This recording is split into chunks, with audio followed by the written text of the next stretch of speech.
March 1 திமுக கூட்டணி கட்சி தலைவர்களின் பொதுக்கூட்டம் நடத்த திட்டம்.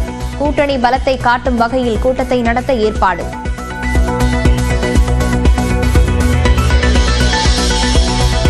அடுத்த மாதம் முதல் வாரத்தில் தமிழ்நாடு வரும் பிரதமர் மோடி பாம்பன் பாலத்தை திறந்து வைக்கிறார்.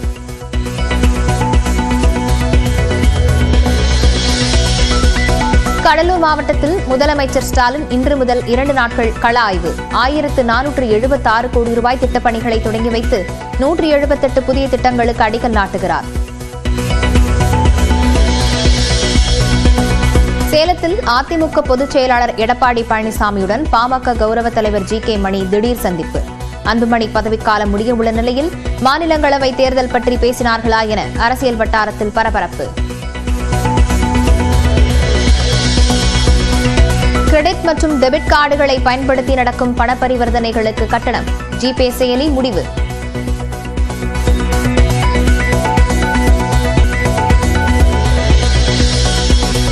சென்னையில் தங்கத்தின் விலை சவரனுக்கு 360 ரூபாய் குறைந்தது. 1 கிராம் தங்கத்தின் விலை 45 ரூபாய் குறைந்து 8025 ரூபாய்க்கு விற்பனை. திருவாரூர் மாவட்டம் நீடாமங்கலத்தில் அரசு பேருந்திலிருந்து தவறி விழுந்த மாணவி.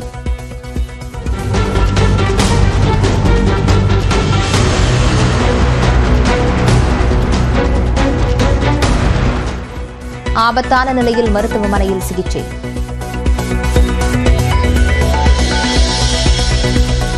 தென்காசி நகராட்சியில் 21 லட்சம் ரூபாய் பணம் கையாடல் என புகார். இளநிலை உதவியாளர் பணியிடை நீக்கம்.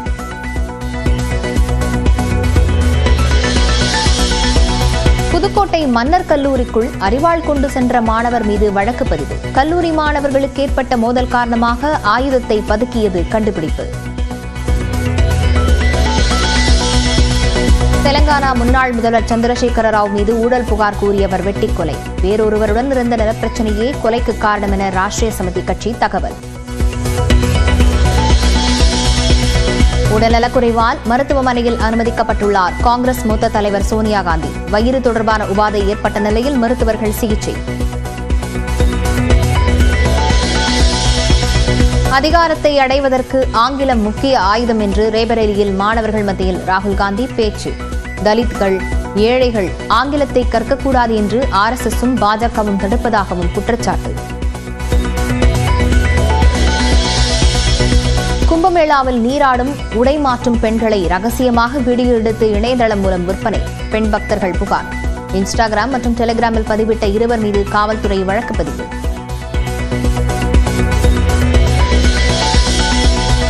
எலான் மஸ்கிற்கு மரமறுக்கும் இயந்திரத்தை பரிசாக அளித்த அர்ஜென்டினா அதிபர். பட்ஜெட்டில் நிதி ஒதுக்கீட்டை குறைத்ததை குறிக்கும் விதத்தில் பரிசு.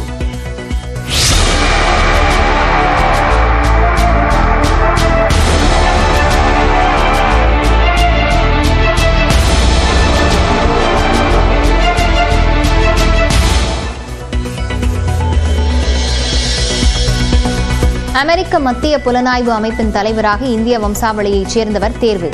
காஷ் பட்டேலை தலைவராக தேர்வு செய்ய ஒப்புதல் அளித்தது செனட் சபை.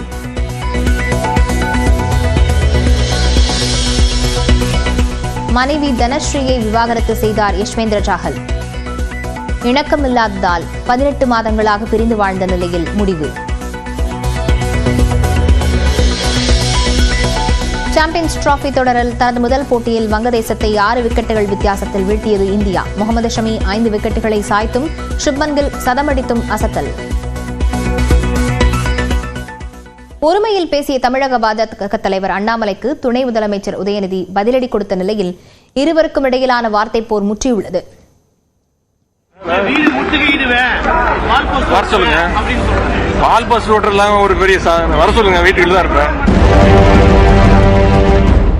முடிஞ்சா ஏற்கனவே அவரு அறிவாலயத்து பக்கம் ஏதோ ஒன்று பண்ணுவேன்னாரு. முடிஞ்சா அண்ணா சாலை பக்கம் வர சொல்லுங்க தைரியம் தான்.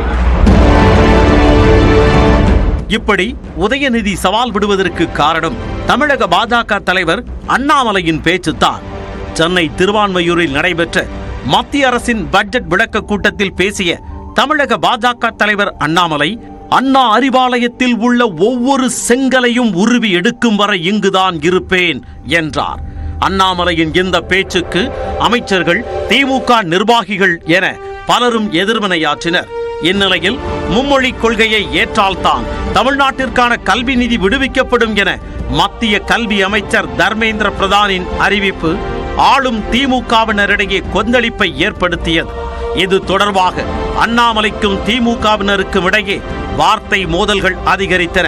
மேலும் சென்னையில் நடைபெற்ற திமுக கூட்டணி கட்சிகளின் ஆர்ப்பாட்டத்தில் பேசிய துணை முதலமைச்சர் உதயநிதி ஸ்டாலின் பிரதமர் மோடியை கெட் அவுட் மோடி என மக்கள் கூறுவர் என்றார்.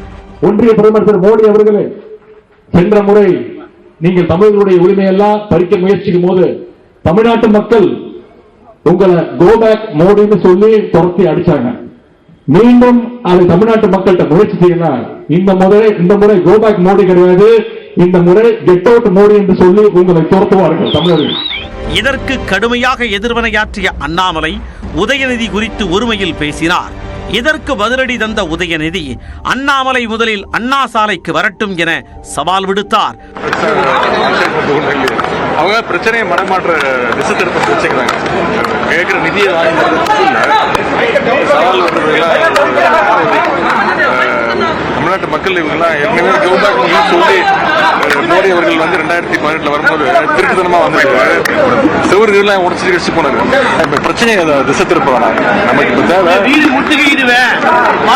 சொல்லுங்க. பால் பாஸ் ரோட்டர் எல்லாம் ஒரு பெரிய வர சொல்லுங்க. வீட்டுக்கு தான் இருப்பேன். அடுத்த பக்கம் ஏதோ ஒன்று பண்ணுவேன்னாரு. முடிஞ்சா அண்ணா சாலை பக்கம் வர சொல்லுங்க. தைரியம் தான் இல்ல. அதான் திருப்பி நான் சொல்றேன். இது பிரச்சனையை எங்களை உதயநிதிக்கும் பாஜக தலைவர் அவர் நான் பேர் கூட சொல்றது கிடையாது, தவிர்த்து விடுறேன். இது அந்த பிரச்சனை கிடையாது. தமிழ்நாட்டுடைய நிதி உரிமையை கேட்டு வாங்கணும். அதற்கு ஏதாவது முடிஞ்சா உபயோகமா பண்ண முடிஞ்சா அதை பண்ண சொல்லுங்க. அதே நேரத்தில் சேலத்தில் பேசிய அண்ணாமலை அண்ணா சாலைக்கு தனியாக வர தயாராக இருக்கிறேன் என்றார்.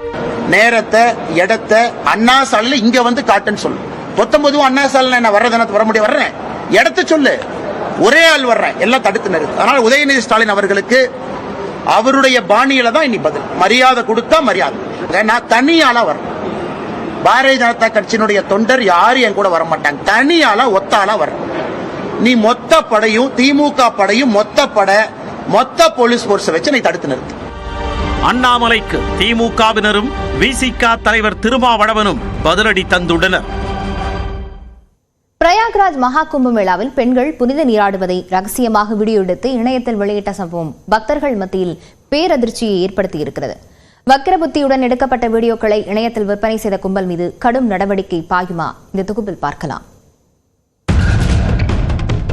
திரிவேணி சங்கமத்தில் புனித நீராடுவதற்காக கோடிக்கணக்கான பக்தர்கள் குவிந்து வருகின்றனர். பயபக்தியுடன் நீராடி இறைவனை வழிபடக்கூடிய தலத்தில் விரும்பத்தகாத செயலில் சில கயவர்கள் ஈடுபட்டது கதிகலங்க வைத்துள்ளது. பெண்கள் நீராடுவதையும் உடை மாற்றுவதையும் ரகசிய கேமரா மூலமாக படம் பிடித்து அவற்றை இணையத்தில் வெளியிட்டு பணம் சம்பாதித்துள்ளனர். இழிவான செயலில் ஈடுபட்ட 2 சமூக ஊடக கணக்குகள் முடக்கப்பட்ட நிலையில் அவற்றை பயன்படுத்தியவர்கள் தண்டிக்கப்படுவார்களா?